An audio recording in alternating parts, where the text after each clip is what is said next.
기도하겠습니다. 하나님 감사합니다. 천지 만물을 창조하시고 인간 역사를 주관하시고 온 인류 역사를 인도하여 가심에 감사드립니다. 주님의 뜻 가운데 성경 강연회를 진행하고 있습니다. 아무쪼록 구원받은 우리 형제 자매님들 더욱더 힘을 얻을 수 있도록 도와주시고 구원의 확신이 없는 영혼들 마음에 구원의 확신을 심어주시기를 부탁드립니다. 마지막 시대를 살아가고 있는 저희들입니다. 주님 다시 오실 때가 가까운 만큼 그 마음이 늘 깨어 있을 수 있도록 도와주시옵소서. 오늘은 하나님 앞에 나의 존재에 대해서 생각해 보고자 합니다. 깨닫는 마음을 허락하여 주시옵소서. 예수님 이름으로 기도드렸습니다. 아멘.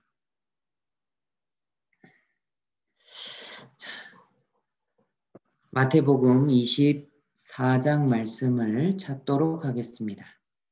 마태복음 24장 36절로 44절입니다.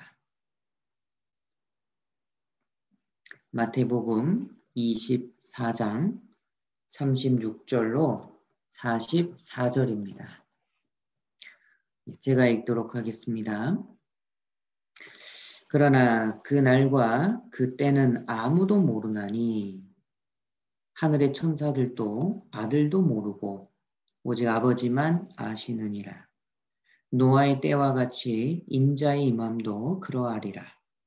홍수전에 노아가 방주에 들어가던 날까지 사람들이 먹고 마시고 장가들고 시집가고 있으면서 홍수가 나서 저희를 다 멸하기까지 깨닫지 못하였으니 인자의 임함도 이와 같으리라.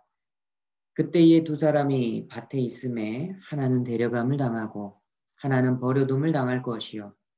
두 여자가 매를 갈고 있음에 하나는 데려감을 당하고 하나는 버려둠을 당할 것이니라. 그러므로 깨어 있으라. 어느 날에 너희 주가 임할는지 너희가 알지 못함이니라. 너희도 아는 바니 만일 집 주인이 도적이 어느 경점에 올 줄 알았다면 깨어 있어 그 집을 뚫지 못하게 하였으리라. 이러므로 너희도 예비하고 있으라.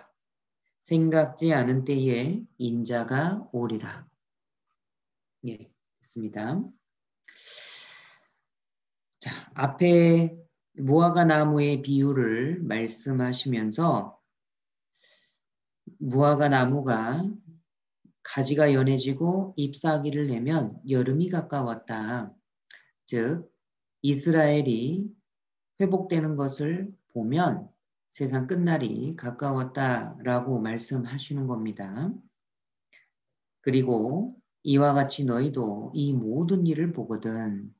즉 이스라엘이 회복되어 강한 나라가 되는 것을 너희가 본다면 인자가 예수님이 가까이 곧 문 앞에 이른 줄 알라.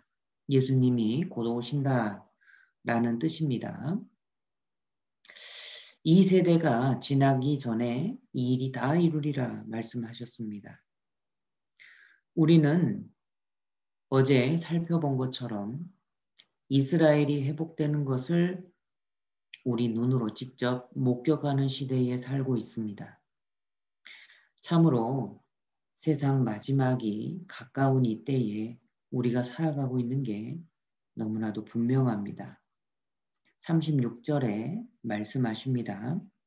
그런데 예수님이 다시 오시는 그날, 그때는 아무도 모른다. 만약에 어느 누군가가 나는 예수님 다시 오시는 때를 안다.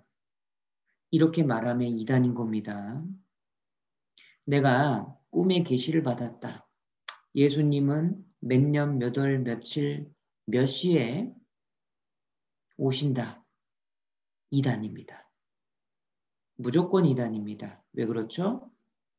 성경에서는 그 날과 그때는 아무도 모른다라고 말씀하십니다.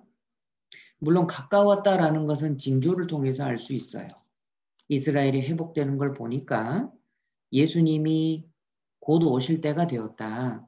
이 정도는 우리도 성경을 통해서 알 수 있는 겁니다.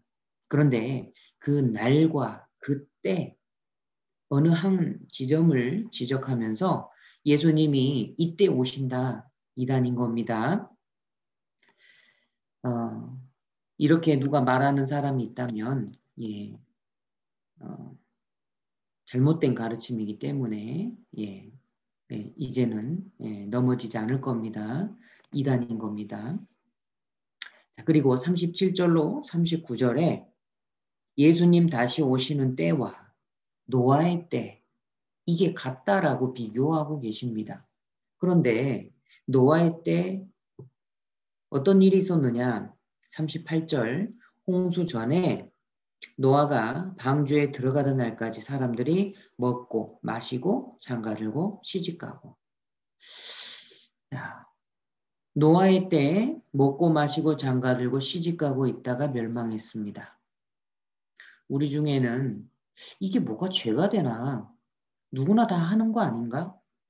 먹고 마시고 누구나 다 하는 건데 이게 어떻게 죄가 되나? 장가가고 시집가고 다 하는 건데 이게 왜 죄라고 말씀하시는가? 이해가 안 되시는 분도 혹 있을 것 같습니다.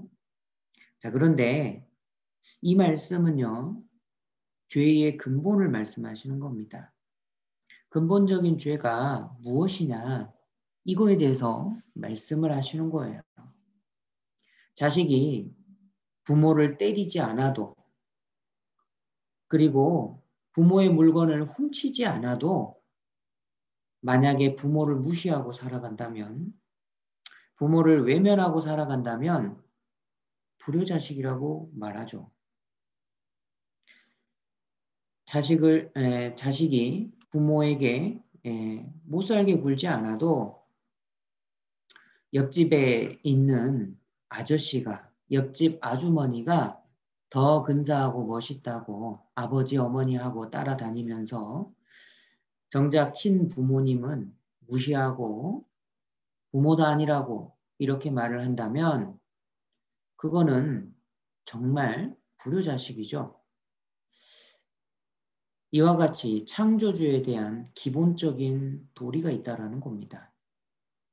부모에게 하는 것보다 훨씬 더 중요한 겁니다. 창조주에 대한 피조물의 도리가 있는 겁니다. 하나님을 믿지 않으면서 오히려 부인하고 살아갑니다. 하나님 있으면 어디 있느냐? 이렇게 함부로도 말을 하죠. 이게 어찌 죄가 되지 않겠습니까? 하나님보다는 자기 마음에 드는 다른 것을 하나님으로 삼아서 섬기고 그렇게 살아가는 겁니다. 이게 어찌 죄가 되지 않겠습니까? 단지 먹고 마시고 장가들고 시집간다. 그러면서 하나님에 대해서는 관심이 전혀 없는 상태를 말하는 겁니다. 하나님을 무시하고 그냥 살아가는 것이 큰 죄가 된다라는 것입니다. 40절, 41절 보시면 데려감과 버려둠이 나옵니다. 데려감이 있고 버려둠을 당할 것이다. 예수님이 다시 오신 때는 예수님을 믿고 구원받은 사람은 데려가시고 예수님을 믿지 않고 구원받지 않고 하나님을 무시하고 사는 사람은 버려둠을 당할 것입니다. 42절 그러므로 깨어있으라. 깨어있으라고 말씀하시죠. 밤에 잠자지 말라는 뜻이 아닙니다. 영적으로 깨어있으라 이 말이에요. 이 말은 구원 받고 있으라 이 말입니다. 구원을 받아놓고 예수님을 기다리라 이런 말과 같습니다. 어느 날에 너희 주가 임할런지 너희가 알지 못함이니라. 주님 언제 다시 오시더라도 예수님이 언제 오시더라도 우리는 주님을 맞이할 수 있는 준비를 하고 있어야 됩니다. 44절 이러므로 너희도 예비하고 있으라. 생각지 않은 때에 인자가 오리라. 예수님은 말씀하십니다. 너희가 생각지 못한 때에 다시 오겠노라. 그러므로 우리가 생각할 수 있는 때라면 예수님이 그날에는 오지 않으실 겁니다. 우리가 생각지 못할 때 예수님이 오시는 겁니다. 자, 여기 화면을 잠깐 보시죠.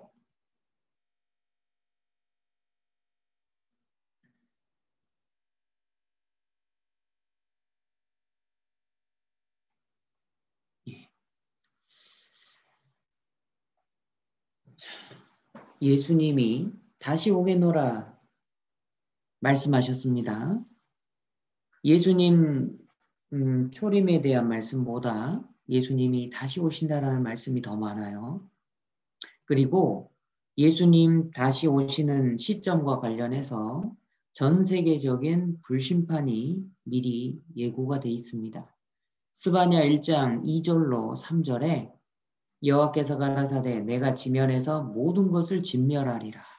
내가 사람과 짐승을 진멸하고 공중의 새와 바다의 고기와 거치게 하는 것과 악인들을 아울러 진멸할 것이라. 내가 사람을 지면에서 멸절하리라. 이 세상이 악으로 가득 찼기 때문에 심판하실 수밖에 없습니다. 예수님 다시 오시는 때는 노아의 때와 비긴다라고 말씀하셨죠. 그때는 여기 바다의 고기는 여기 바다 있죠. 바다의 고기는 살았습니다. 그런데 마지막 심판 때는 바다의 고기도 다 죽습니다. 어떻게 그렇게 됩니까? 예, 뜨거운 불로 물이 끓어버리겠죠? 예, 고기도 다 죽는 겁니다. 마지막 때는 불심판이 예고가 돼 있는 거예요. 자, 16절에 주께서 호령과 천사장의 소리와 하나님의 나팔로 친히 하늘로 쫓아 강림하시리니 공중에 예수님이 오시는 겁니다. 예, 그러면 그리스도 안에서 죽은 자들이 먼저 일어나고 17절 우리 살아남은 자도 살아있는 사람도 산채로 저희와 함께 구름 속으로 끌어올려 공중에서 주를 영접하게 하시리니. 그러니까 살아있는 사람도 몸을 호련히 변화시켜서 죽은 사람은 몸을 부활시켜서 공중에 임하신 예수님을 만나게 되는 순간이 있다라고 성경은 분명하게 말씀하십니다. 자, 그게 왜 예수님께서 공중으로 오시나? 자비한 자들이 취하여감을 입을지라도 그 의인은 화액 전에 취하여감을 입은 것인 줄 깨닫는 자가 없도다. 그러니까 전 세계적인 불심판이 있기 전에 예수님이 먼저 다시 오십니다. 그래서 구원받은 사람을 그 심판에서 끌어올리십니다. 그러면 이 땅에는 이제 구원받은 사람이 한 사람도 없겠죠. 그리고 불심판이 임하는 겁니다. 그래서 이 심판이 있기 전에 모두 다 구원받고 깨어있어 예수님을 만날 준비를 해야 됩니다. 어떤 누군가는 데려감을 당하고 어떤 누군가는 버려둠을 당할 겁니다.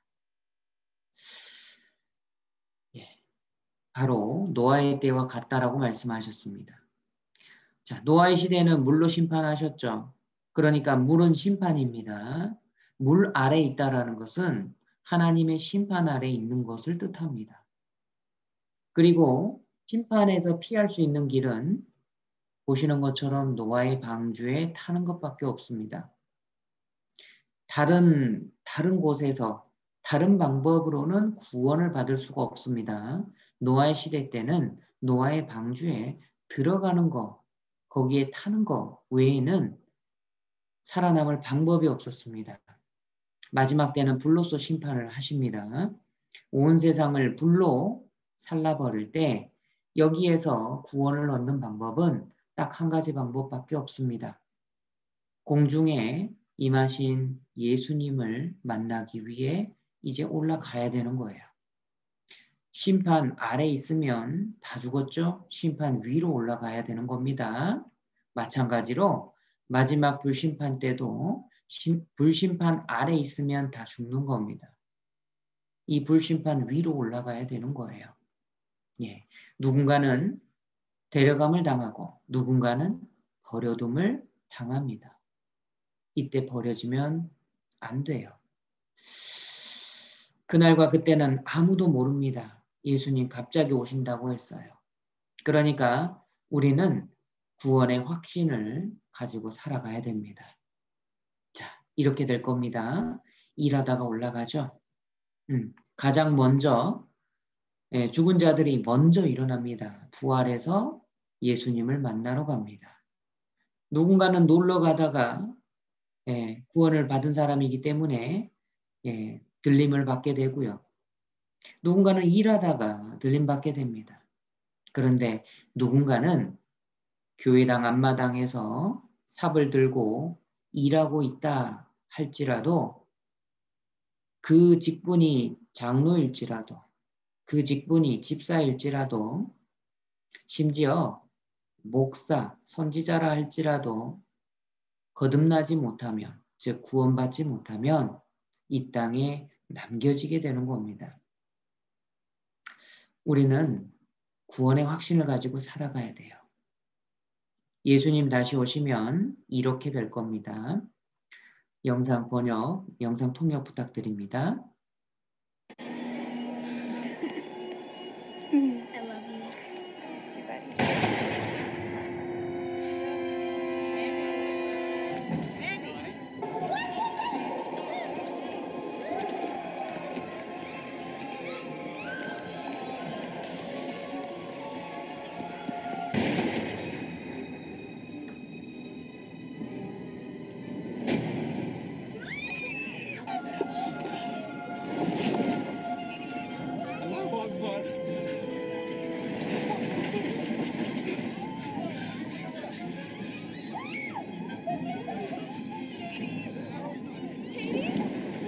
Please sit down. My daughter? Have you seen her? I don't know what she is.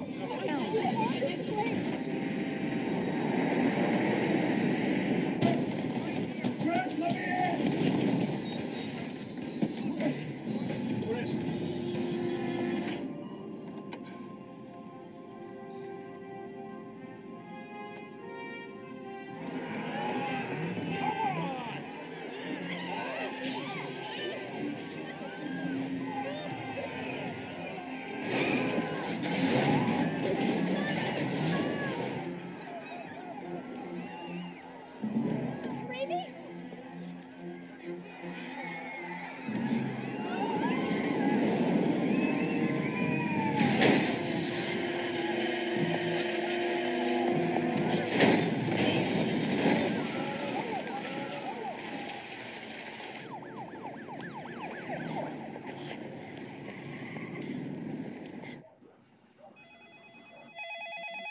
Hi, this is the Steele household. Please leave your name and number. Mom?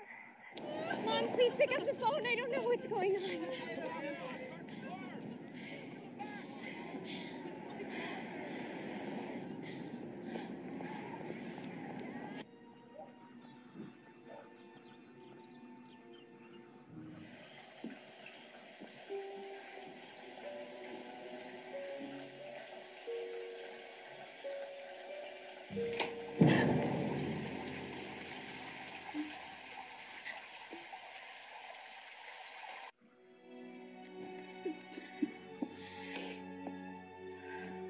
엄마가 구원받은 사람이기 때문에 보시던 성경 속에 딸을 위해서 구원받기를 기도하고 있었습니다. 그런데 바쁘다는 핑계로 예수님을 믿지 않고 있었어요. 구원받은 엄마는 올라갔죠.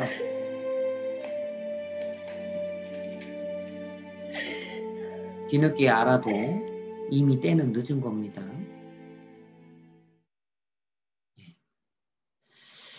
생각지 않은 때에 예수님 다시 오실 겁니다.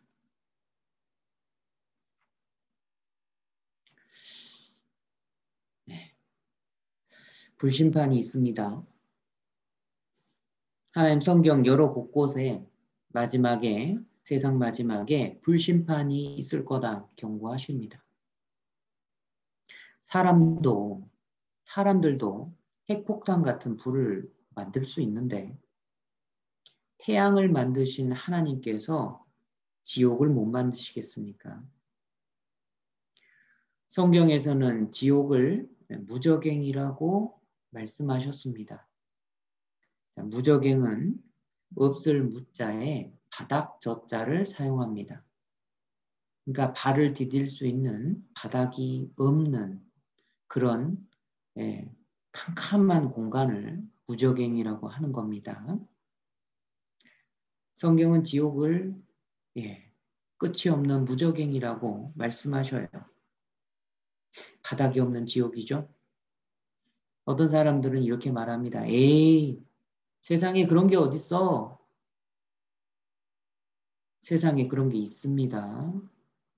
바닥이 없는 게 있어요. 우주 공간이 바닥이 없는 겁니다. 무중력 상태죠. 우주의 무중력을 하나님께서 만드셨는데 그 하나님께서 바닥이 없는 뜨거운 무저갱 지옥을 못 만드시겠습니까? 불심판은 전 세계적으로 있을 것이며 구원받지 못한 사람에게 불심판은 반드시 있습니다. 자, 화면을 잠깐 보시죠. 우리가 배웠던 것을 잠깐 정리해 보겠습니다. 하나님이 보시는 인류의 역사입니다. 아담으로부터 시작해서 아브라함 때까지를 양심을 따라 하나님을 찾아와라 방치해 놓은 시대입니다. 아브라함 때부터 예수님 때까지를 이스라엘 민족을 택하셨습니다. 선민 시대입니다. 그리고 그 이스라엘에게 율법을 주시고 율법을 따라서 하나님께 나아오라 라고 말씀하셨던 시대입니다. 자, 이때도 이스라엘 백성이 예수 그리스도를 십자가에 못 박고 하나님을 배척함으로 사람 편에서 실패하였습니다. 자, 그런데 그 실패가 오히려 이방인들에게 주어졌습니다. 이스라엘 사람들뿐만 아니라 그 외에 다른 이방인들도 하나님을 믿고 구원받는 은혜를 주신 겁니다. 은혜의 시대라고 하고 그 은혜를 그 복음을 교회를 통해서 전해주셨기 때문에 교회 시대라고도 합니다. 지금은 이 교회 시대, 은혜 시대의 마지막 정도에 지금 우리는 살고 있는 겁니다. 이제 곧 있으면 예수님이 공중에 다시 오십니다. 그러면 죽은 자들은 부활하고 우리 살아남은 자들도 몸이 죽지 않는 몸으로 변화돼서 공중에 들림받게 될 겁니다. 자, 그리고 나면 이 세상은 7년 동안 환란의 시대가 될 겁니다. 환란의 시대 끝에 큰 전쟁이 일어나서 온 지구가 다 불에 타버릴 거라고 성경은 말씀하고 있습니다. 그 묘사된 거를 자세히 과학자들이 들여다보니까 이거는 핵이 터졌을 때, 핵폭탄이 터졌을 때 이런 현상이 나타난다라고 증거를 합니다. 다 그렇게 이구동성으로 동의하고 있습니다. 아마도 마지막은 핵폭탄이 터져서 온 지구가 불에 살라질 겁니다. 자, 그러면 공중에 오셨던 예수님께서 이제는 지상으로 내려오십니다. 그래서 인류의 그 전쟁으로 폐허가 된 지구를 예수님께서 다시 회복시키십니다. 옛날 에덴 동산처럼 회복시키시고 1000년 동안 왕노릇 하시는 왕이 되시는 천년 왕국이 있습니다. 그 다음에 이제 심판을 하시고 영원한 천국, 구원받으면 영원한 천국으로, 구원받지 못하면 영원한 지옥으로 이제 갈라버리십니다. 이게 하나님 보시는 인류의 역사인 겁니다. 성경은 사실입니다. 성경의 여호와 하나님만이 유일하신 창조주 참 하나님이셔요. 주님 맞이할 준비하는 것은 구원받는 것을 말하는 겁니다. 불심판에서 건진받는 길, 오직 예수 그리스도라는 그 방주에 올라타는 그것뿐입니다. 여러분, 예수 그리스도의 방주가 어디에 있습니까? 누가 들어갈 수 있나요? 어떤 사람이 예수님을 만날 자격이 있습니까? 우리는 알아야 되지 않겠습니까? 예. 마가복음 2장을 찾도록 하겠습니다. 마가복음 2장 17절입니다. 마가복음 2장 17절. 중요한 말씀입니다. 찾으셨으면 함께 읽도록 하시겠습니다. 예수께서 들으시고 저희에게 이르시되 건강한 자에게는 의원이 쓸데없고 병든 자에게라야 쓸데있느니라. 내가 의인을 부르러 온 것이 아니요 죄인을 부르러 왔노라. 제가 다시 한번 읽도록 하겠습니다. 내가 의인을 부르러 온 것이 아니요 죄인을 부르러 왔노라. 누가 예수님을 만날 자격이 있습니까? 네, 죄인밖에 없습니다. 참 우리는 하나님의 은혜에 감사할 수밖에 없습니다. 만약에 예수님께서 내가 의인을 부르러 왔노라 이렇게 말씀을 하셨다면 우리는 예수님 앞에, 하나님 앞에 고개를 떨굴 수밖에 없을 겁니다. 우리 마음을 잘 들여다봐 보십시오. 우리의 과거 살아왔던 길을 잘 돌아봐 보십시오. 그 가운데 얼마나 많은 악을 행했고 얼마나 많은 죄를 마음 가운데 품었습니까? 우리는 성경이 말씀하시기 전에 다른 사람이 말하기 전에 내 양심이 알고 있습니다. 오호라 나는 공고한 자로다. 나는 죄인입니다. 내 마음 가운데 깨끗한 거를 품고자 선행을 하고자 하는 마음은 있지만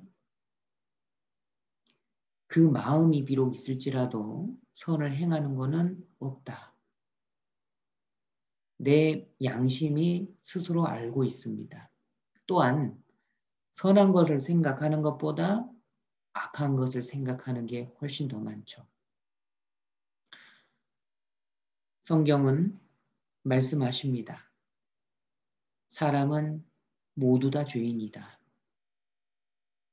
그렇다면 오히려 방금 하신 예수님의 이 말씀은 우리에게 희망이 될 겁니다.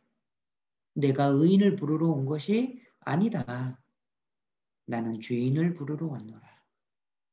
자, 그러면 예수님께서 부르십니다. 죄인들아, 이리로 오라. 나에게로 오라. 예수님이 부르시면 이제는 달려갈 수가 있습니다.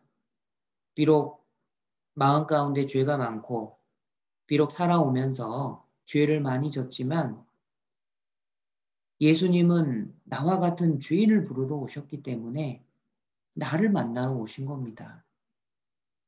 예수님께서 나를 구원하시기 위해 오신 겁니다. 예수님은 죄인을 부르러 오셨어요. 예. 자, 그래서 예수님은 죄인임을 깨닫는 사람을 구원하시기 위해 오신 겁니다. 그래서 우리는 나의 신분이 어떠한지 정확하게 알아야 될 겁니다. 오늘은 나에 대해서 생각해 보는 시간입니다. 구원을 어떻게 정의할 수 있겠습니까? 구원. 자, 건짐을 받는다. 이거를 구원이라고 합니다. 무언가 생명을 잃을 수 있는 그런 상황에서 누군가의 도움으로 건짐받는 것을 구원받았다라고 표현합니다. 요즘으로 치면 헬리콥터 타고 혹은 구조 자동차 있죠? 소방 자동차나 이런 거를 타고 위험에 처한 사람들을 건져주는 사람들이 있죠. 구조대라고 합니다. 그 구조대원들이 위험에 처한 사람, 물에 빠진 사람을 건져주고 불에 빠져 있는 사람을 건져주고 자, 이거를 구조하는 겁니다. 이런 모습을 구원받았다. 이렇게 표현을 하는 겁니다. 자, 그러면 내가 구원을 받았다면 어디에서 구원을 받았는지 정확하게 알 겁니다. 그리고 구원을 받았는지 정확하게 알 겁니다. 내가 구원을 받았나? 안 받았나? 이게 아닐 거예요. 예를 들어 보겠습니다. 어떤 사람이 물에 빠졌습니다. 수영을 못해요. 이대로 있으면 죽을 수밖에 없습니다. 그런데 수영 잘하는 사람이 딱 다가오더니 나를 이끌고 물 밖으로 건져냈습니다. 나는 죽을 뻔했습니다. 그런데 나는 물에서 건짐받았습니다. 물에서 구원받은 거죠. 저도 이 사람은요, 너무나도 죽음과 같은 그 벽에 부딪히면은 이 충격이 너무 크기 때문에요. 그때 당시에 장소와 느낌 그리고 어떻게 진행이 되었는지 이거 절대 안 잊어먹습니다. 저는 어렸을 때 시골에서 살았습니다. 그래서 제가 한 10살쯤인가 되었습니다. 그때가 4학년이었으니까 10살이 맞겠네요. 정확하게 기억하고 있죠. 저는 그때 수영을 못했습니다. 그런데 동네 저수지에서 마을 저수지에서 제가 물장난을 치다가 갑자기 쑥 들어가더래요. 그래서 해병대를 나온 사촌 형이 4명의 친구들과 함께 저를 물 밖으로 건져냈습니다. 저는 그때 죽을 뻔했습니다. 그런데 물에서 건짐받았죠. 그게 구원받은 겁니다. 아직도 그때 느낌 그대로 기억하고 있습니다. 그때 느껴졌던 것들, 그때 들었던 것들, 그 위치, 그때 느낌 그대로 가지고 있습니다. 사람은 정말 죽음에 임했을 때, 거기서 건짐받았을 때, 그때를 잊어버릴 수가 없는 겁니다. 마찬가지로 죽어 지옥 갈 수밖에 없는 죄인임을 깨달아 지옥 문 앞에 이르렀던 사람이라면 구원받았던 걸 잊어버릴 수가 없는 거예요. 내 육신은 물에서 건짐받았죠. 내 영혼은 지옥에서 건짐받는 겁니다. 그게 성경이 말씀하시는 구원받는다. 이렇게 말할 수 있는 겁니다. 쉽게 말하면 지옥 갈 죄인임을 깨닫는 사람이 예수님께로 나아올 수 있는 거예요. 자, 여기 화면을 잠깐 보시겠습니다.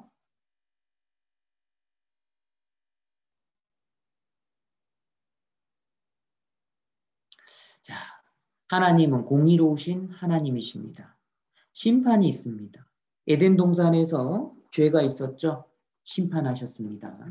노아 시대 때 온 세상이 범죄하였습니다. 물로 다 심판하셨어요.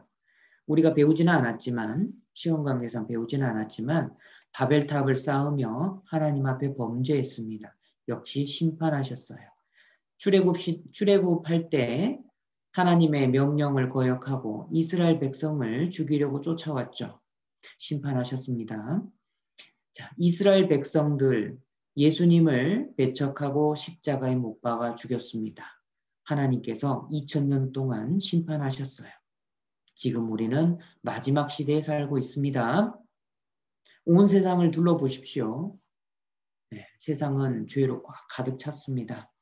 하나님께서 이제 마지막은 불로써 심판하시겠다. 이제 이 심판 하나만 남아있는 거예요. 여러분, 내 개인을 바라봐 보십시오. 나 또한 내 안에 범죄가 있습니다. 죄가 있습니다. 하나님의 심판도 있을 겁니다. 히브리서 9장 27절에 한 번 죽는 것은 사람에게 정하신 것이요. 누구에게나 이 말씀은 사실이죠. 누구나 사람은 태어나면 반드시 죽습니다. 그렇다면 그 뒤의 말씀도 사실입니다. 사람이 죽은 뒤에는 심판이 있다. 예. 자, 그래서 하나님은 공의로우시고 심판이 반드시 있습니다. 그런데 우리 사람은 죄인이에요. 죄인으로 태어났습니다. 그렇기 때문에 누구나 구원을 받아야 돼요. 태어나면서부터 죄 가운데 태어난 겁니다. 예, 이 말씀은 중요한 말씀입니다. 함께 읽어보시죠.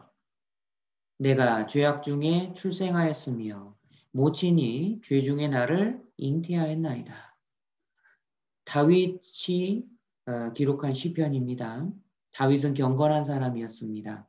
다윗의 부모님도 하나님을 잘 믿는 경건한 사람이었습니다.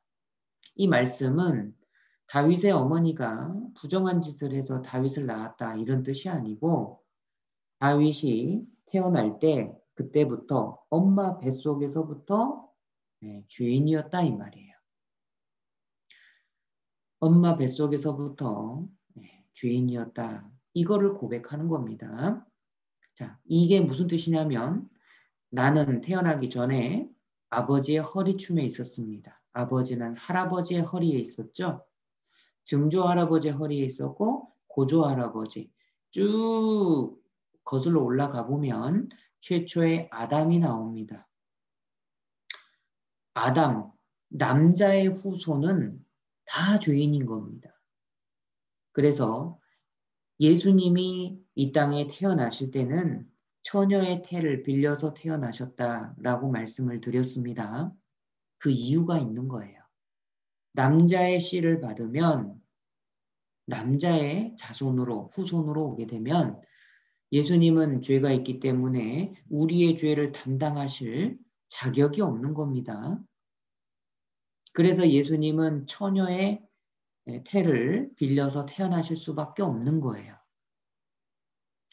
나는 남자의 후손인 겁니다.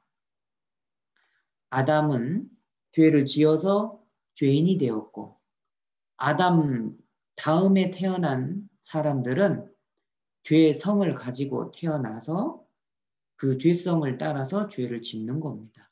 모든 사람은 죄인으로 태어났습니다. 첫사람부터 마지막 사람까지 죄인이기 때문에 범죄를 하는 겁니다. 이게 쉽게 설명을 하자면 나무에 비유할 수 있겠죠. 포도나무가 있고 가시나무가 있습니다. 이 두 나무는 자라면 자랄수록 포도 열매 맺고 가시 열매를 맺는 거예요. 왜 그렇죠? 그 근본이 무엇입니까? 포도씨와 가시씨가 근본이기 때문에 그래요. 이와 마찬가지로 사람도 죄인으로 태어납니다. 사람은 죄인이에요. 그렇기 때문에 죄를 짓는 겁니다. 죄인으로 태어났기 때문에 죄를 짓는 겁니다. 여러분 이거 헷갈리시면 안 됩니다. 죄를 지어서 죄인이 된 게 아니라 본래 죄인으로 태어났기 때문에 죄를 짓게 되는 겁니다. 이게 무슨 뜻이냐? 나의 근본, 나의 씨가 무엇입니까? 죄씨인 거예요. 예. 그래서 흔히 사람들은 아이들을 보고 아, 천사 같다 이렇게 말을 하지만 아이는 천사로 태어난 게 아닙니다. 죄인으로 태어납니다. 평생 지을 죄성을 가지고 태어난 겁니다. 다만 힘이 없기 때문에 실제 짓는 죄는 조그맣죠. 성장할수록 죄는 점점 많아지고 그 죄짐은 점점 커집니다. 그래서 연세가 많으신 할아버지일수록 그 인생을 돌아보면 죄가 너무나도 많은 겁니다. 예. 자, 사람은 죄인입니다. 십계명 맨 마지막 계명이 있습니다. 십계명의 맨 마지막 계명은 아무도 피해갈 수 없는 그런 계명일 겁니다. 그게 뭐냐면 탐내지 말라. 하나님께서 율법을 주셨는데 마음에다가 율법을 걸어 놓으셨어요. 탐심, 탐내지 말라. 이웃의 아내를 탐내지 말고 이웃의 물건을 탐내지 말고 그 어느 것도 탐내지 말라 말씀하셨습니다. 자, 그런데 우리에게는 욕심이라는 게 있습니다. 모든 사람이 다 욕심이 있어요. 예, 종류만 다를 뿐이지. 자, 먹을 것을 욕심냅니다. 식탐이라고 하죠. 자동차에 욕심이 있습니다. 좋은 자동차가 지나가면 이야, 좋다. 나도 언젠가 타봐야 되는데. 욕심입니다. 지금 현재 타고 있는 자동차도 나에게는 충분한 거예요. 자, 여기 두 여인이 있습니다. 자, 이 젊은 여성은 새댁이에요. 새댁. 결혼한 지 얼마 안 됐습니다. 집에 있는 전구도 혼자서 못 갈아요. 너무 연약합니다. 자, 그런데 여기 슈퍼마켓에서 들어올린 만큼 무료로 공짜로 가져가세요 라고 했습니다. 자, 그러니까 젖먹던 힘까지 다 써서 이걸 들어올리고 있습니다. 여러분 이게 몇 킬로로 보이시나요? 20kg, 20kg, 합이 40kg에다가 이 작은 건 5kg짜리입니다. 하나, 둘, 셋, 넷, 다섯. 이게 25kg예요. 들어올리고 있는 무게가 몇 킬로입니까? 65kg를 들어올리고 있는 겁니다. 젖먹던 힘까지 다 쓰고 있죠? 왜요? 공짜니까. 예. 그런데 진정한 고수는 말이 없습니다. 이 할머님 똑같은 무게를 지금 들어올리고 있습니다. 그런데 인상 하나 안 바뀌셔요.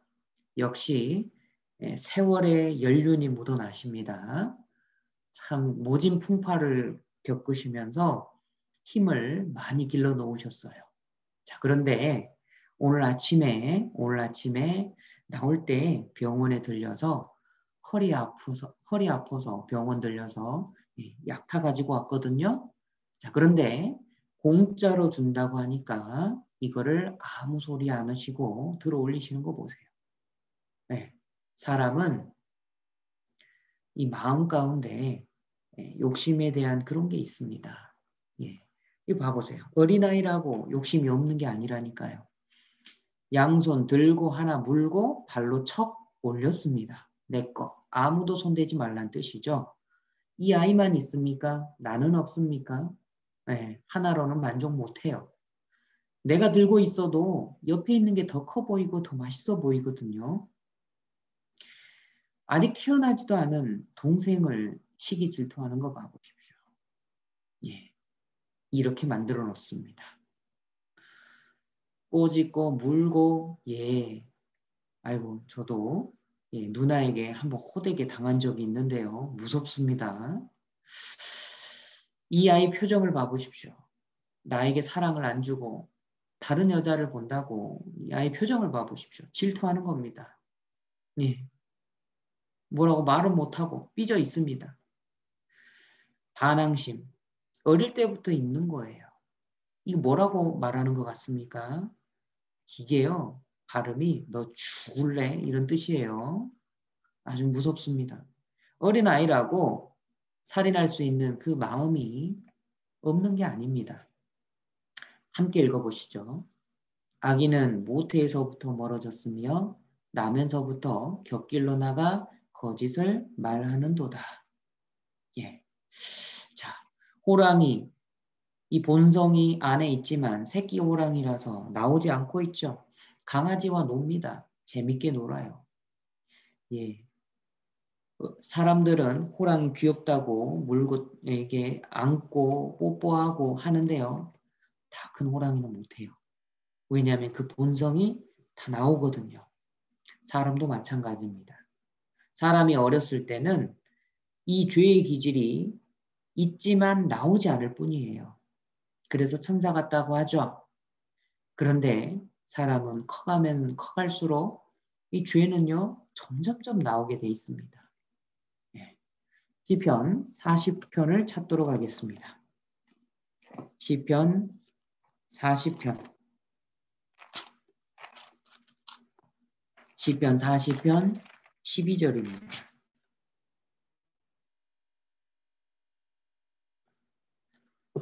시편 40편 12절 하셨으면 예, 제가 읽도록 하겠습니다.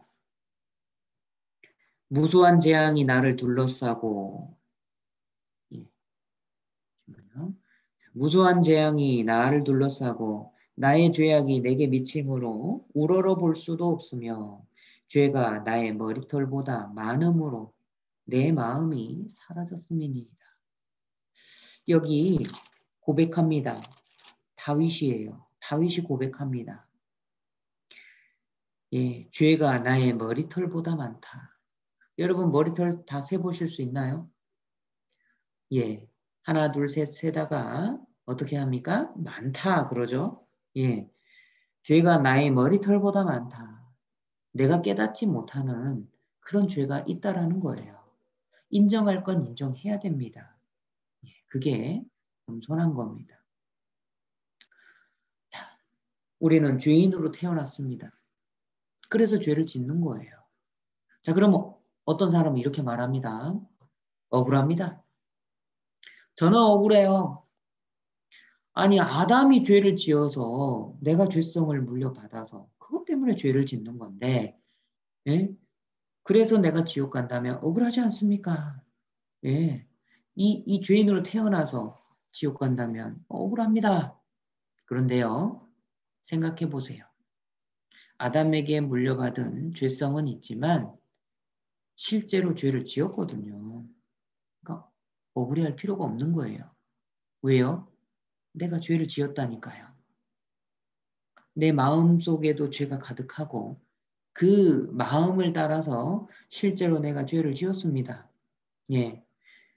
행동은요, 이 마음에서부터 나옵니다. 잠언 26장을 찾겠습니다. 잠언 26장 23절로 25절입니다. 잠언 26장 23절로 25절. 23절입니다. 온유한 입술에 악한 마음은 낮은 은을 입힌 톡이니라. 감정 있는 자는 입술로는 꾸미고 속에는 괴유를 품나니. 이 말씀이 무슨 뜻입니까? 입술로는 꾸미고 속으로는 괴유를 품을 수 있다라는 거예요. 그러니까 새해 첫날 만나면서 아이고 새해는 행복하시고 건강하시고 하시는 사업도 잘 되세요. 이렇게 웃으면서 인사하면서도 이 마음속으로는 경쟁자거든요. 그러니까 올해는 사업 망하세요. 빨리 안 죽습니까? 이런 마음이 가능하다라는 거예요. 밖으로는 웃지만 속에는 괴유를 품을 수가 있는 겁니다. 속이는 게 가능하다라는 뜻이에요. 사람은 속일 수 있습니다. 저만 그런 거 아니죠? 네, 듣고 계신 분들 네, 마음을 한번 잘 솔직하게 들여다봐 보십시오. 예, 속이는 게 가능한 겁니다. 25절 그 말이 좋을지라도 믿지 말 것은 그 마음에 7가지 가증한 것이 있습니다. 말은 잘할 수 있습니다. 말은 웃으면서 덕담을 해줄 수 있어요. 좋은 말 해줄 수 있습니다. 그런데 7가지의 악을 품고 있을 수 있다 이 말이에요. 그 7가지가 뭘까? 화면을 잠시 보시겠습니다. 7가지.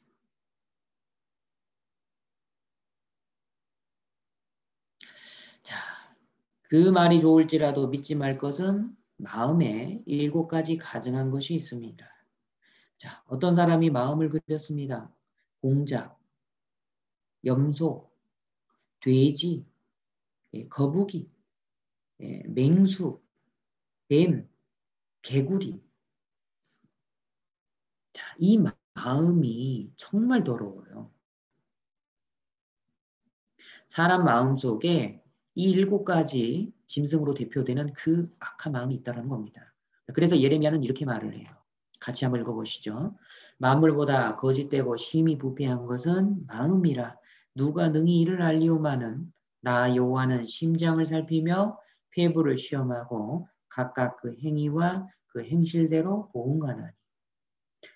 만물보다 거짓되고 심히 부패한 게 똥이라고요? 시궁창입니까? 내 마음인 거예요. 옆 사람 마음이 아니라 내 마음인 겁니다. 사람 마음이 가장 더럽다고 하나님은 말씀하십니다. 예수님께서도 말씀하셨어요. 입에서 나오는 것은 마음에서 나오나니 이것이야말로 사람을 더럽게 하느니라. 주위 있는 사람이 약간 더러운 것을 먹었습니다. 부정한 것을 먹었습니다. 에이, 왜 그렇게 더러운 걸 먹었습니까? 당신 더럽다. 이렇게 말하니까 예수님께서 이 말씀을 하신 거예요. 입으로 들어간 것은 소화돼서 이로 나와버리면 끝이지 않느냐. 그거는 사람을 진정으로 더럽게 하는 게 아니다. 진짜 사람을 더럽게 하는 게 무엇이냐면 마음 가운데서 입으로 나오는 게 진짜로 사람을 더럽게 한다. 어떤 사람은 말을 안 하고 있으면 정말 얌전하게, 정말 고귀하게 보일 수 있습니다. 그런데 입을 여는 순간 그 듣지 못할 그 욕짓거리가 나온다. 그러면 듣는 사람이 민망해요. 그 말을 하는 사람이 갑자기 더러워져 버립니다. 예수님의 하신 이 말씀은 진리입니다. 사람 마음에서 나오는 게 그 사람을 더럽게 만드는 거예요. 나는 얼마나 깨끗한 말을 했습니까? 깨끗한 말보다 내 마음속에 있는 이 7가지 짐승의 것을 입 밖으로 꺼내 놓으셨을 겁니다. 자, 먼저 공작을 보시죠. 공작. 자, 공작이 대표하는 마음이 뭐냐? 자랑하는 마음입니다. 아니, 자랑이 죄입니까? 예, 죄 맞아요. 아, 그래요? 그러면 저는 이제까지 자랑을 한 번도 안 해봤습니다. 이런 식으로 자랑을 하는 거예요. 거짓말까지 추가가 됐죠? 예. 자랑은 누구나 다 합니다. 어떤 시험에 합격했습니다. 입이 근질근질하죠. 프랑스에서 정말 합격하기 어려운 시험이 뭐가 있죠? 운전면허 시험이에요. 독일도 운전면허 시험이 굉장히 어렵더라고요. 그래서 어떤 형제님이 저 운전면허 시험 봅니다. 기도 좀 해주세요. 기도 부탁을 하더라고요. 그 정도로 운전면허 시험이 어렵습니다. 자, 그런데 합격을 했어요. 그러면 말하고 싶어집니다. 자랑하고 싶어져요. 내가 그 어려운 면허 시험을 합격했습니다. 또 회사에서 승진했습니다. 누가 알아주길 바라죠. 그 마음이 다 있는 겁니다. 내 아이가 좋은 성적을 받아왔습니다. 옆집에 가서 자랑해야죠. 사람은 자랑하고자 하는 마음이 있습니다. 자랑이 왜 죄냐? 내 자랑을 듣는 그 사람은 면허 시험에 3번 이상 떨어졌고 내 아이 자랑을, 내 자식 자랑을 듣는 그 아주머니는 아들이 맨날 속썩이고 있거든요. 죄가 되는 겁니다. 또 이 공작은요, 교만이 있습니다. 교만을 대표합니다. 교만이 뭡니까? 자기 기준으로 생각하는 게 교만이에요. 자기 기준에, 자기 생각, 자기 기준에 비춰서 거기에 못 미치면 다른 사람을 경멸하고 무시하는 거. 이게 교만인 겁니다. 교만에는 여러 종류가 있죠. 사회적인 교만이 있습니다. 나보다 나이가 어리다고 무시합니다. 나보다 직급이 낮다고 무시하는 경우가 있죠. 교만한 겁니다. 또 도덕적인 교만이 있습니다. 어떤 거를 도덕적인 교만이라고 할까요? 예, 나보다 악하게 사는 사람들이 세상에는 많이 있습니다. 자, 그런데 나보다 악하다고 저런 사람은 죽어야 돼. 이렇게 말하는 사람들이 있어요. 자, 이거는 도덕적인 교만인 겁니다. 자, 그 말을 자기한테 비춰보면 자기도 똑같이 범죄를 하거든. 똑같은 그 죄를 범하거든요. 그런데 나보다 악하게 살고 있는 것 같아서 죽어야 된다라고 이렇게 이야기를 하는 겁니다. 자기가 짓는 죄는 아이고 상황이 그랬어. 나는 상황 때문에 어쩔 수 없이 그럴 수밖에 없었어. 이렇게 합리화시키죠. 어쩔 수 없었다고 변명하지만 남에게는 엄격합니다. 예, 이 교만한 거예요. 사람은 자기애가 강합니다. 본능적으로 자기를 사랑하고 자기를 보호하고자 하는 그런 본성이 있기 때문에 자기에게는 관대해요. 내가 사랑을 하면 평생에 목숨을 걸고 하는 고귀한 아름다운 사랑이고 남이 사랑을 하는 모습을 보면 불륜이죠. 내가 운전을 하다가 아이를 쳤습니다. 어린아이를 쳤어요. 운전하다가.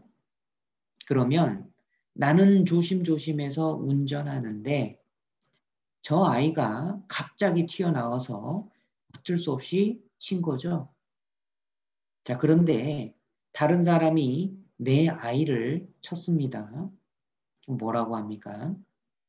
운전을 그따위로 하니까 사고를 낸다고 이렇게 이야기를 합니다. 내가 저지른 행동은 어쩔 수 없었다 변명하지만 남에게는 엄격하거든요. 이게 도덕적인 교만인 겁니다. 자, 그리고요, 지적인 교만이 있죠. 못 배웠다고 무시하는 사람들이 있어요. 저 못 배웠어 하고 무시하거든요. 교만입니다. 그리고요, 이 영적으로 지적인 교만이 있는데 이 복음을, 하나님의 복음을 너무 쉬워서 못 믿겠다고 하는 사람들이 있습니다. 이것도 교만인 거예요. 왜 그러냐? 복음은 모든 사람이 받아야 되는 겁니다. 구원은 모든 사람이 받아야 되기 때문에 쉬울 수밖에 없습니다. 어린아이도 받아야 되고 연세 많으신, 어렸을 때 글을 배우지 못하신 분들도 다 구원을 받아야 되기 때문에 이 복음은 누구나 마음을 열고 듣기만 하면 구원을 받을 수 있도록 하나님께서 쉽게 해놓으셨어요. 그런데 복음이 내 생각하기에 너무 쉽다. 그래서 못 믿겠다. 교만인 겁니다. 자, 그리고 영적인 교만이 있습니다. 이게 뭐냐면 사실은 구원을 안 받았어요. 그런데 교회에 오랫동안 나오다 보니까 이 구원이 중요한 거는 다들 들어서 알겠거든요. 그래서 자기는 구원을 안 받았는데 양심은 아는데 천국 갈 수 있다고 속이는 거. 이것도 영적인 교만인 겁니다. 여러분, 마귀가 하나님과 비길이라 교만해서 쫓겨났습니다. 우리는 이 사실을 알아야 됩니다. 자, 그리고 두 번째, 염소 보이시죠? 자, 염소는요, 예, 고집을 나타냅니다. 자, 염소 한번 보실까요? 예, 염소입니다. 고집스럽게 보이죠? 예, 어렸을 때부터 이 고집은요, 아무도 못 말립니다. 죽어도 안 먹고요.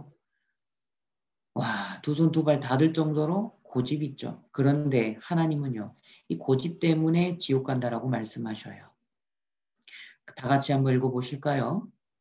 다만 내 고집과 회개치 아니한 마음을 따라 진노의 날, 곧 하나님의 의로우신 판단이 나타나는 그날에 이 말 진노를 내게 쌓는도다. 사람이 왜 지옥 갑니까? 고집인 거예요. 고집인 겁니다. 고집 때문에 회개하지 않습니다. 내가 믿나 봐라. 나도 자존심이 있어. 나도 고집이 있어. 한 번 안 믿는다면 나는 안 믿어. 이렇게 고집을 부립니다. 사실 증거가 부족해서 못 믿겠다. 아닙니다. 증거는 하나님 살아계시고 성경이 사실이고 내가 지옥 갈 수밖에 없는 존재다. 증거는 얼마든지 있습니다. 믿기 싫은 거죠. 고의로 안 믿는 겁니다. 고집인 겁니다. 자, 그리고 염소 눈은요, 약간 좀 이상하게 생겼죠. 이게 음란을 상징하는 거예요. 연예인을 보면서 저 남자 멋있다. 저 여자 멋있다. 같이 한번 살아봤으면, 같이 만나봤으면 좋겠다. 음란한 겁니다. 하나님은 마음을 보시죠. 멋진 사람들, 강해 보이는 사람들 참 많습니다. 마태복음 5장 27절, 28절에 하나님은 말씀하십니다. 또 가늠치 말라 하였다는 것을 너희가 들었으나 예, 저 가늠 안 했습니다. 하나님은 뭐라 하십니까? 28절 나는 너희에게 이르노니 여자를 보고 음욕을 품는 자마다 마음에 이미 가늠하였느니라. 예, 속으로 상상을 한번 한 것만으로도 하나님 앞에는 이미 가늠하였느니라. 예.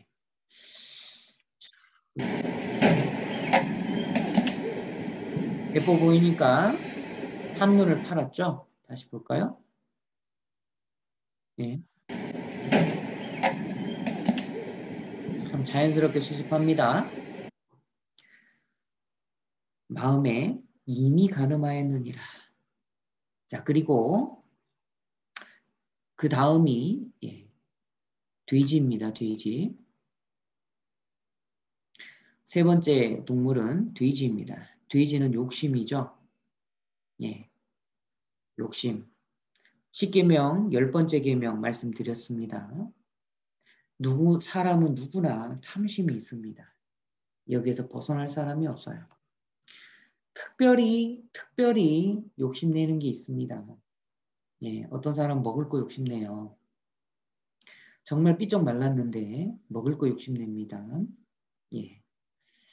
이 먹을 거 가운데서도요, 다른 거는 다 안 먹어요. 그런데 어떤 특정한 음식이 나오면 유독 무리해서 먹습니다. 이게 좀 미련한 거거든요. 죄송합니다. 제 이야기한 겁니다. 고기를 조금 먹는데 저도 고기를 좀 줄여야 돼요. 고기가 나오면 약간 좀 탐심이 발동하는 것 같습니다. 욕심이 좀 발동하는 것 같아요. 자, 야고보서 1장 15절입니다. 야고보서 1장 15절. 야고보서 1장 15절. 찾으셨으면 함께 읽겠습니다. 욕심이 잉태한 즉 죄를 낳고 죄가 장성한 즉 사망을 낳느니라. 자, 결과는 사망입니다. 근데 죄가 장성하니까 사망으로 간 거예요. 근데 죄는 어디에서 왔습니까? 욕심에서 왔다라는 거예요. 돈에 대한 욕심 때문에 돈을 횡령합니다. 돈을 훔치는 거예요. 사랑에 대한 욕심 때문에 그 사람을 스토킹하는 겁니다. 범죄로 이어지는 거죠. 다른 어떤 많은 어느 종류가 되었건 욕심부터 시작하는 겁니다. 저거 내가 가지고 싶다. 내가 어떻게 하고 싶다. 이 욕심 때문에 자기가 원하는 대로 하다가 죄를 낳게 되는 겁니다. 사람은 욕심이 다 있는 거예요. 자, 그 다음에 거북이 보이시죠? 거북이는 기회주의를 말합니다. 목이 나왔다가 들어갔다가 그러죠? 자기한테 유리하면 그거 내가 했어 하고 고개를 쑥 내밉니다. 그런데 자기한테 불리한 상황이면 고개를 쑥 집어넣고 나 안 그랬어. 제발 나 건드리지 마. 이렇게 되는 거예요. 기회주의인 겁니다. 이 기회주의적인 마음이 다 있지 않습니까? 또 거북이는 느립니다. 게으름이에요. 게으름을 상징합니다. 자, 새해가 시작된 지 이제 2달이 지나가고 있습니다. 새해 신년 계획 세우셨죠?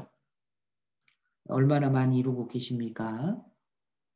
항상 새해 신년 계획으로 세우는 게 운동, 공부, 그 다음에 다이어트, 그죠? 이런 것들을 세우는데 항상 연말에 되면 내년에는 반드시 이루어야지 이렇게 이야기를 합니다. 그렇게 다짐을 하죠.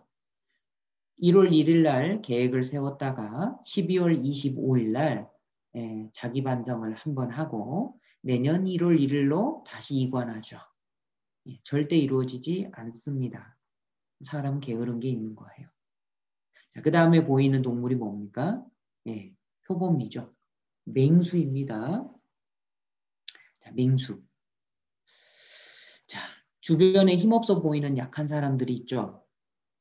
함부로 대하면 안 됩니다. 앞에서는 웃고 뒤에서는 사람을 찔러 죽일 수 있는 존재가 사람인 거예요. 죽은 시체보다 살아있는 산 사람이 더 무섭다라고 말씀드렸죠. 살인할 수 있는 기질은 누구에게나 있습니다. 아내가 약해 보이십니까? 함부로 대하지 마세요. 때리고 잠을 자고 있다면 내일 아침에 눈을 뜰 수 있을지 걱정해야 됩니다. 그 남편을 보면서 아내가 무슨 생각을 하겠습니까? 저걸 어떻게 해버려? 어떻게 하면 저거를 티 안 나게 죽여버리지? 이런 생각을 하고 있을 수도 있어요. 실제로요. 자고 있는데 끓는 물을, 펄펄 끓는 물을 얼굴에 부어버린 아내도 있습니다. 그리고요. 술을 먹이고 수면제 타가지고 술을 먹인 다음에 쿨쿨 자고 있는 남편 이 정수리에다가 대못을 박아가지고 죽여버린 그런 아내도 실제로 있었습니다. 사람은 이 맹수의 기질이 있는 거예요. 옆 사람 함부로 건드리면 안 됩니다. 예수님은 뭐라고 말씀하십니까? 마음의 형제를 미워하면 살인했다. 말씀하시는 거예요. 우리 중 누구도 단 한 번도 미워한 적이 없다. 이런 사람이 없습니다. 우리 모두 다 맹수의 기질을 가지고 있고 하나님의 율법의 기준에서 본다면 우리는 누구나 다 살인을 저질렀습니다. 그리고 6번째 뱀 보이시죠? 뱀은 혀가 2갈래로 갈라졌습니다. 입은 하나인데 혀가 2갈래예요. 이 말도 하고 저 말도 하고 거짓말을 뜻합니다. 자, 하루에 한 번씩 거짓말을 한다라고 생각을 해보죠. 물론 더 많이 합니다. 훨씬 많이 합니다. 하루에 한 번씩 거짓말을 한다라고 생각을 해보죠. 1년이면 곱하기 365를 해야 됩니다. 지금까지 살아온 나이 곱하십시오. 얼마나 많은 거짓말을 해오셨습니까? 어떤 사람은 이렇게 이야기합니다. 나는 진짜 거짓말 안 해요. 그게 거짓말입니다. 이렇게 말씀하셔요. 한 달에 한 번 거짓말 할까? 예, 저는 거짓말 진짜 안 해요. 예, 그 말도 믿어주기로 했습니다. 그런데 생각을 해보십시오. 살인을 한 달에 한 번씩 한다면 연쇄살인범입니다. 한 달에 한 번 거짓말을 한다면요. 그냥 거짓말장이에요. 그렇지 않습니까? 마귀가 사람에게 가장 먼저 한 게 뭡니까? 거짓말입니다. 여러 번 하지 않았어요. 한 번 거짓말에 사람으로 범죄케 했습니다. 하나님과 사람 사이에 이간질 해버린 거예요. 우리는 얼마나 많은 거짓말을 하고 사는지 모릅니다. 한 연구에서 사람은 하루에 크고 작은 거짓말을 200번 정도 한다고 밝혔습니다. 놀랍지 않습니까? 예. 하루에 200번. 예. 그리고 마지막으로 보이는 동물이 개구리죠. 개구리는 개굴 시끄럽습니다. 그리고요, 폴짝폴짝 뛸 때마다 오줌과 똥을 찔끔찔끔 쌉니다. 더러워요. 시끄러우면서 그 시끄러운 것도 더러운 겁니다. 사람이 술을 마시면요, 뭐 조용해지는 타입도 있습니다. 물론. 그런데 대다수는 술주정을 하죠. 말을 계속합니다. 들어주는 사람이 있건 없건. 술을 먹으면요, 또 담대해져요. 서 있는 가로등하고 이렇게 붙잡고 씨름하는 사람들도 있죠. 네가 이기나 내가 이기나 해보자. 왜 애꿎은 가로등을 붙잡고 씨름을 하는지 잘 모르겠습니다. 근데 갑자기 용기가 올라와서 막 할 말 안 할 말 계속 합니다. 네, 시끄럽습니다. 자, 그런데 그게 정의로운 말, 깨끗한 말, 사랑의 말이냐? 그렇지 않습니다. 남을 욕하고,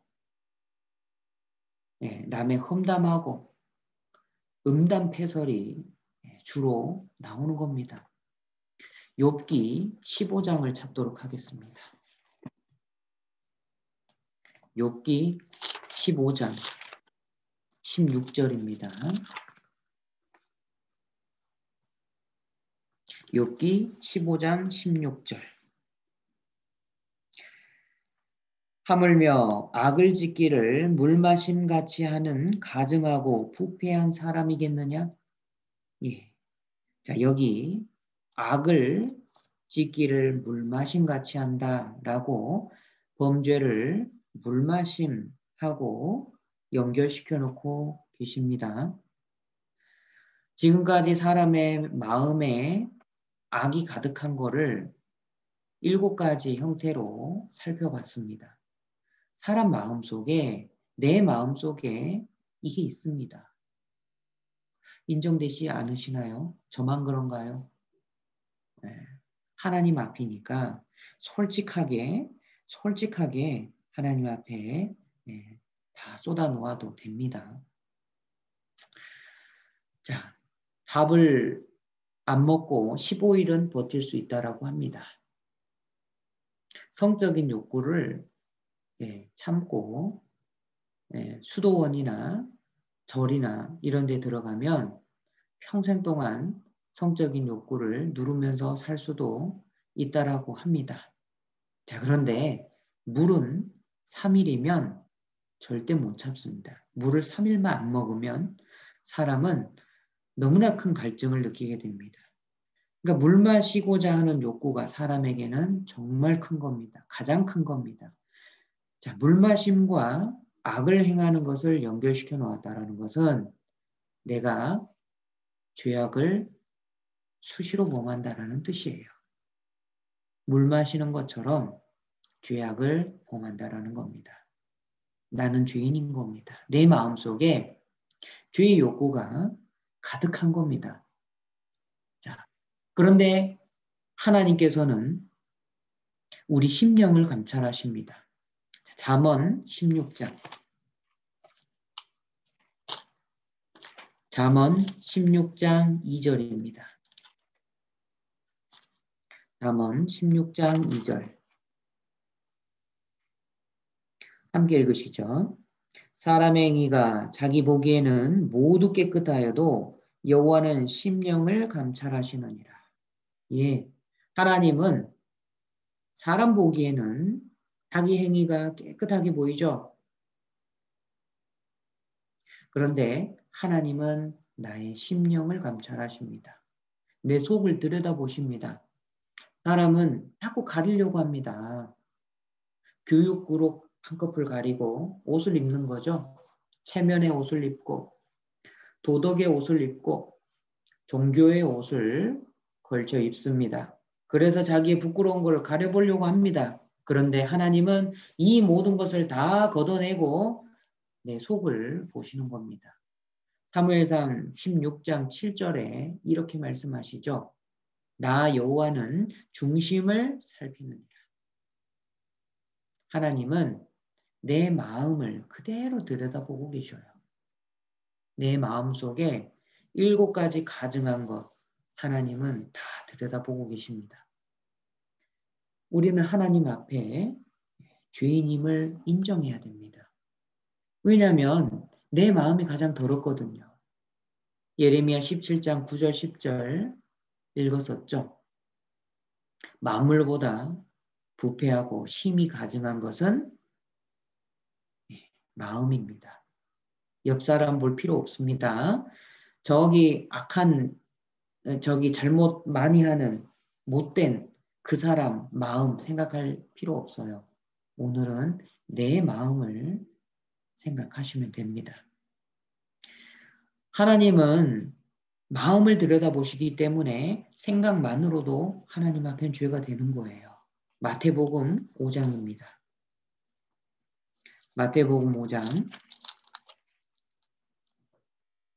마태복음 5장 21절 22절입니다. 마태복음 5장 21절 22절 옛사람에게 말한 바 살인치 말라 누구든지 살인하면 심판을 받게 되리라 하였다는 것을 너희가 들었으나 예 하나님 저는 살인 안 했습니다. 그런데 하나님 보시기에 살인이 뭡니까? 22절 나는 너희에게 이르노니 형제에게 노하는 자마다 화내는 거죠. 심판을 받게 되고 형제를 대하여 라가라 하는 자는 이 라가는 작은 욕설입니다. 이 바보야 이런 거. 자, 공회에 잡히게 되고 미련한 놈이라 예, 바보라고 바로 나오죠. 예. 야, 이 바보야 하면은 지옥불에 들어가게 되리라. 하나님 보시기에 살인죄는 화내고 미련한 놈 말하면 살인죄에 해당이 되는 겁니다. 여러분 상황과 환경만 다를 뿐이지 마음은 똑같습니다. 칼이 쥐어져 있습니까? 칼로 찔러서 죽이는 거죠. 도구만 다를 뿐입니다. 입으로 말로 사람을 죽이고 마음으로 그 사람을 죽이는 겁니다. 왜 이게 하나님 앞에 죄가 되냐면 하나님은 심령을 살피시기 때문에 그래요. 하나님 보시기에 칼로 찔러 죽이나 말을 해서 그 사람을 무참히 살해하나 마음속에서 그 사람을 무참히 살해하나 하나님 보시기에는 한치의 틀림이 없습니다. 똑같습니다. 27절 27절입니다. 또 간음치 말라 하였다는 것을 너희가 들었으나 예 하나님 저는 간음치 않았습니다. 저는 음란한 행동을 하지 않았습니다. 착각입니다. 하나님 보시기에 간음이 뭡니까? 28절 나는 너희에게 이르노니 여자를 보고 음욕을 품는 자마다 마음에 이미 간음하였느니라. 예쁘다. 한번 만나고 싶다. 성관계를 하고 싶다. 생각만으로 마음에 이미 간음한 겁니다. 자, 마태복음 5장 26절도 보시죠. 하나님 말씀하십니다. 26절 같이 한번 읽으시죠. 진실로 네게 이르노니 네가 홀이라도 남김없이 다 갚기 전에는 결단코 거기서 나오지 못하리라. 예, 홀이라도 정말 작은 죄를 말합니다. 아무리 작은 죄라도 다 갚기 전에는 결단코 거기서 지옥입니다. 지옥에서 나오지 못하리라. 죄가 있으면 반드시 지옥 간다는 뜻입니다. 그래서 25절이 중요한 겁니다. 25절 너를 송사하는 자와 함께 길에 있을 때에 급히 사화하라. 그 송사하는 자가 너를 재판관에게 내어주고 재판관이 관에게 내어주어 옥에 가둘까 염려하라. 자, 송사하는 자와 함께 길에 있을 때 재판관에게 가는 길목에 있습니다. 가는 도중에 있는 겁니다. 사화하라. 자, 여기서 길은 인생길을 말합니다. 우리의 인생길인 거예요. 내가 아직 살아있다라는 것은 나에게 아직도 은혜 받을 수 있는 기회가 남아있다라는 겁니다. 나는 인생길에 있습니다. 길에 있을 때, 살아있을 때 사화해야 됩니다. 예수님을 만나서 이 죄 문제에 대해서 사화해야 되는 겁니다. 지옥 심판이 있습니다. 분명하게 지옥 심판이 있는 겁니다. 히브리서 9장 27절에 한번 죽는 것은 사람에게 정하신 것이요 그 후에는 심판이 있으리니 사람이 죽은 다음에 하나님의 공의로운 심판이 있다라는 겁니다. 그러니까 그때가 이르기 전에 사화하라. 길에 있을 때 사화하라. 전도서 11장 9절 여기 불어 성경에는 전도서 12장 1절에 기록되어 있습니다. 네 눈에 원하는 대로 마음껏 살아봐라. 그러나 하나님이 이 일로 너를 심판하실 줄 알라. 분명하게 심판을 선언하고 계십니다. 하나님은 심판하시는 분이십니다. 시편 50편 21절을 찾겠습니다. 시편 50편 21절 시편 50편 21절입니다. 네가 이 일을 행하여도 내가 잠잠하였더니 네가 나를 너와 같은 줄로 생각하였도다. 그러나 내가 너를 책망하여 네 죄를 네 목전에 차례로 베풀리라. 하나님께서 말씀하십니다. 내가 너 살아있을 때 심판하지 않는다. 기회를 주는 것이다. 그런데 참고 있으니까 네가 나를 너와 같은 사람으로 생각하느냐? 죽음이 임하면 네 눈앞에 너의 죄악을 낱낱이 베풀어 놓겠다. 이렇게 말씀하시는 겁니다. 우리는 하나님 앞에 가면 하나님 저 억울합니다. 아무도 말 못할 겁니다. 왜냐하면 내가 살았을 때 지었던 죄가 내 눈앞에 그대로 지나갈 겁니다. 우리는 하나님의 백보자 심판대 앞에서 거기에 선다면 우리 입을 다물 수밖에 없을 거예요. 자, 요한계시록 20장 심판이 있습니다. 요한계시록 20장. 요한계시록 20장입니다.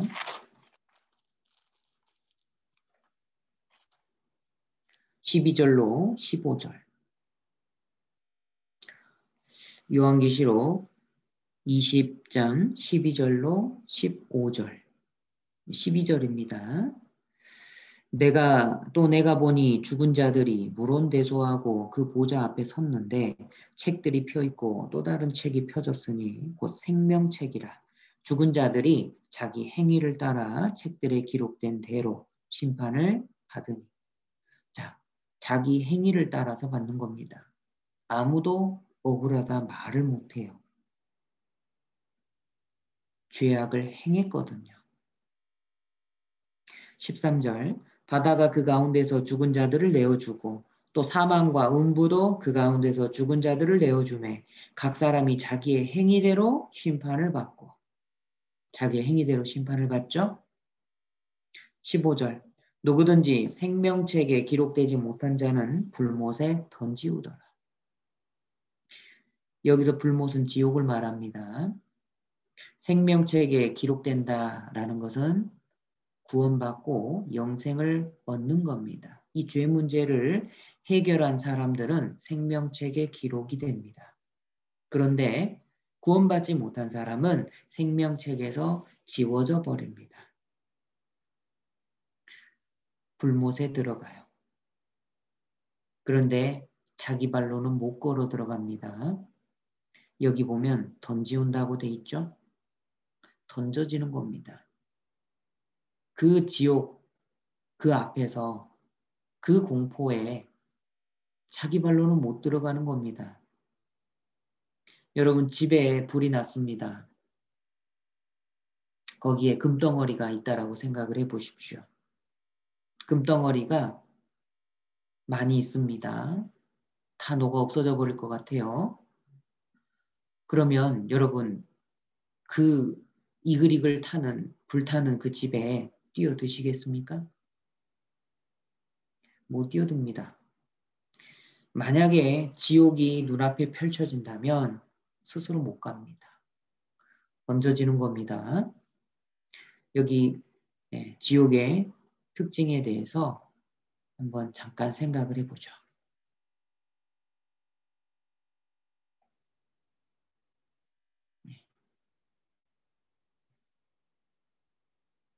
자, 지옥은요, 영원히 형벌받는 장소입니다. 영원히 후회하는 장소예요. 만족이 전혀 없습니다. 이를 부득부득 가는 거예요. 고통스럽기 때문에 이를 갈고요. 또 이 성경 강연회를 들었는데 구원을 못 받은 사람은 내가 왜 그때 구원을 못 받았을까? 자기를 원망하기 때문에 이를 부득부득 갈 겁니다. 그런데 가장 무서운 사실이 뭐냐? 한 번 들어가면 다시 나올 수 있는 소망이 없는 거예요. 지옥입니다. 불과 유황이 타는 곳이고 꺼지지 않는 불입니다. 불로 소금치듯 하는 곳입니다. 밤낮 쉬지 못하고 고통스러운 의식이 영원히 있습니다. 캄캄하고 어두운 곳입니다. 사랑하는 사람들을 다시는 볼 수 없는 곳이에요. 자, 잠깐 보시죠.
进燃烧着的硫磺火海里。凡是名字没有记录在生命册上的人，也都被投入火海里。这火海就是地狱。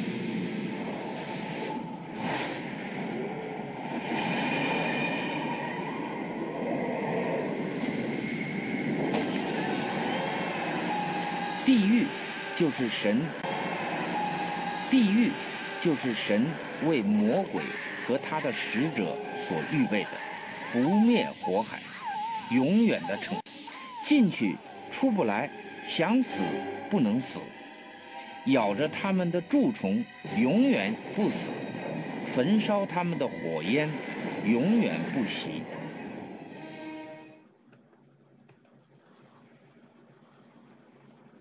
네. 절대 우리는 이 뜨거운 지옥에 들어가서는 안 됩니다. 요한계시록 21장 8절에는 지옥 가는 명단이 나와 있습니다. 요한계시록 21장 8절을 보시죠. 자, 첫 번째, 두려워하는 자들입니다. 두려워하는 자들은 안 믿는 사람이 아닙니다. 믿는 사람인 거예요. 하나님 계시는 것을 알고 있습니다. 그런데 그 죄를 완전히 해결하지 못한 겁니다. 그 죄를 영원히 사함받지 못한 사람은 하나님을 두려워하게 돼 있습니다. 심판이 있다는 걸 알거든요. 그리고 두 번째, 믿지 아니하는 자들 있죠. 지옥입니다. 하나님을 살아있을 때 하나님을 믿을 수 있는 충분한 기회가 있었습니다. 증거가 없었다. 하나님이 나에게 나타나 보이지 않았다. 이렇게 핑계할 수는 있을지언정 증거가 없었다라고 말을 못할 겁니다. 증거가 없는 게 아니라 고의적으로 안 믿은 겁니다. 흉악한 자들과 살인자들과 세상에는 사람 됨을 포기한 사람들이 참 많습니다. 자, 그런데 인자한 모습의 살인자들도 있죠. 인자한 어머니의 모습을 하고 낙태를 한 사람들. 낙태는 엄연한 살인입니다. 5년 전에 낙태했습니까? 그 아이는 지금 낙태하지 않았다면 지금쯤 5살 아이가 돼 있을 겁니다. 10년 전에, 20년 전에 낙태했습니까? 낙태하지 않았다면, 즉 살인하지 않았다면, 뱃속에서 죽이지 않았다면 그 아이는 10살이 되고 20살이 되어서 정말 많은 일들을 하고 있을 겁니다. 낙태는 살인입니다. 또 우상 숭배자들, 하나님 이외에 다른 것들을 섬기는 사람들은 지옥입니다. 그리고 술객들과 그랬죠? 이 술객은요, 마땅히 인생을 물으려면 하나님께 물어야 되는데 하나님 아닌 다른 것들에게 묻는 거예요. 점을 본다든지 이런 거를 술객이라고 합니다. 또 모든 거짓말하는 자들은 자, 여기 모든 거짓말이죠. 착한 거짓말도 들어갑니다. 상대방의 기분을 상하지 않게 하기 위해서 거짓말을 하는 거예요. 야, 그거 정말 아유 멋지다 이렇게 말을 해주는 거. 내가 보기에는 되게 우스꽝스러운데 야, 머리 어디에서 했어요? 패셔너블하다 이렇게 이야기를 하는 겁니다. 왜요? 상대방의 마음을 이렇게 화나게 하지 않게 하기 위해서, 속상하게 만들지 않기 위해서. 이걸 화이트 라이어라고 하죠. 그런데 화이트 라이도 거짓말은 거짓말입니다. 모든 거짓말하는 자들은 불과 유황으로 타는 못에 참여하리니 이것이 둘째 사망입니다. 지옥입니다. 자, 나를 말하는 거 아닙니까? 이 가운데 내가 포함되어 있지 않습니까? 그렇다면 내 마음은 겸손해야 맞습니다. 나와 같은 사람이 하나님 앞에 나아갈 수 있는 방법이 뭐가 있습니까?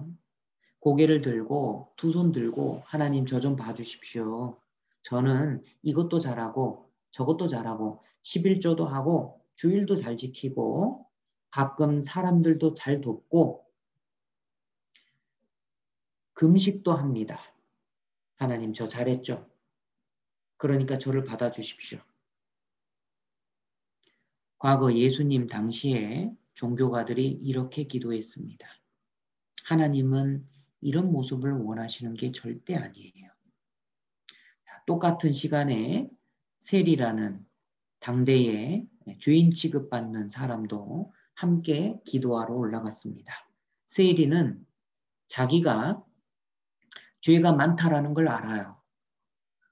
자기는 아무리 살펴봐도 죄 덩어리인 겁니다. 그러니까 뭐라고 할 말이 없죠. 그래서 가슴밖에 칠 수가 없습니다. 하나님, 저 좀 불쌍히 여겨주십시오. 저는 죄인입니다.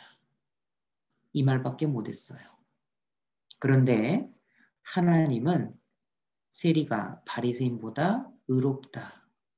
이렇게 말씀하셨습니다. 하나님이 원하시는 제사는 상한 심령인 겁니다. 통회하는 마음인 겁니다. 오늘 말씀을 들으시면서 마음 가운데 혹 불편한 감이 있을 수도 있습니다. 그런데 우리는 하나님 앞에 내 마음을 비추는 겁니다. 상한 마음, 하나님 앞에 자복하고 통회하는 마음. 하나님 원하시는 것은 바로 그 마음인 겁니다. 하나님은 외모가 아니라 중심을 보는 겁니다. 그래서 우리는 이 안을 먼저 깨끗이 하려는 게 필요합니다. 예. 전도서 7장에는요. 너도 가끔 저주하는 거 많이 아닙니다. 너도 가끔 저주하는 거 네 마음이 알지 않느냐. 네. 우리는 우리 마음을 따라서 마음을 통해서 나를 잘 들여다봐야 될 필요가 있습니다. 그래서 전도서 7장 20절에 오직 선만 행하고 죄를 전혀 짓지 않는 그런 의인. 그러니까 의인이라면 죄를 한 번도 안 짓고 선행만 계속해야 의인인데 그런 의인은 세상에 아주 없느니라 그랬습니다. 가끔 지어도 죄 맞습니까? 네, 맞습니다. 한 달에 한 번씩 살인하면 연쇄살인범이죠. 십계명의 제5계명은 네 부모를 공경하라입니다. 아이고 저는 부모님을 얼마나 끔찍하게 생각하고 지금도 효를 다하려고 노력하는데요. 저는 5번째 계명은 저는 지켰습니다. 착각입니다.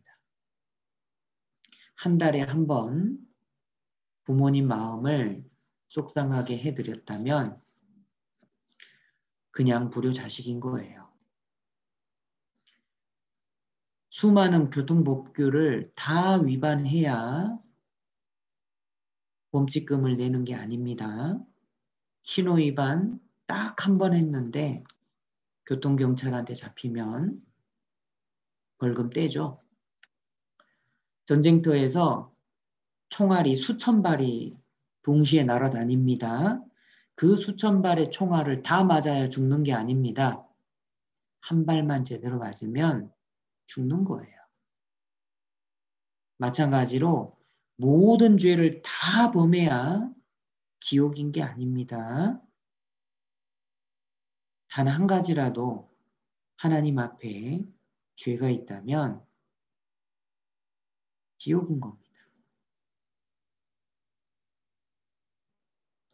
우리는 이 마음을 하나님 앞에